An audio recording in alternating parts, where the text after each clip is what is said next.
میکنیم؟ اولین کاری که میکنیم سه نفر کتابای قرآنی فرش های اتصال رو بزنیم.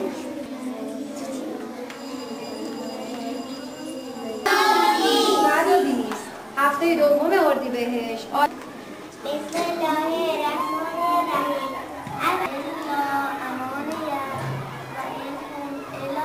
یعنی باید چی کارش کنه؟ دوباره بخون شهرزاد.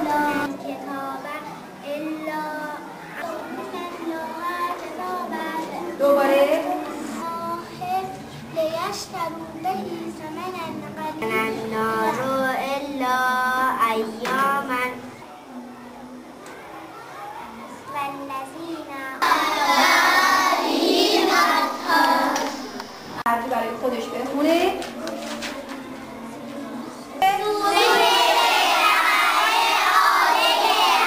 ببینید چه پیامی میخواد به شما بده. 4 دقیقه آخره می‌بینم.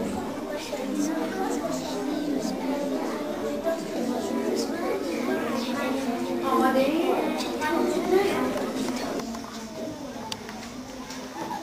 با دوستش بعد حرف میزنه. کارم اشتباه بود. دوستشم از کارش خوشحال میشه بود. چرا غم میکنه بر اصلا؟ حرف زشت داره. بعد میره تو کتاب قرآنش غیر از این اگه میخواد بگه داستانی غیر از این داره دست بگیره. سارا خب ساجده داستان پیام قرآنی رو بگو. باشه من تو را میبخشم. امروز گم شد. این اومده ننه ببینم وسط این ملاد باشه من میبخشم ولی باید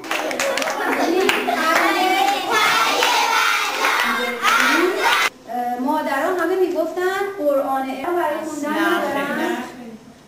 خب شکر خدا. برای اینکه مادران هیچ وقت تعطیل نمیشه در تابستان. باید چه کار کنیم؟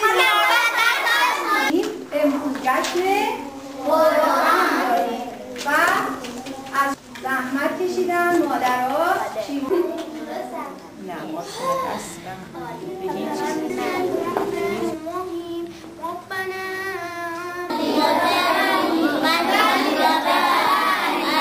اصلا پیدا نیستم. به دوربین نگاه کنید. عقب دو تا اولی رو هم بگید یه بار دیگه بیان. به من نگاه کنید.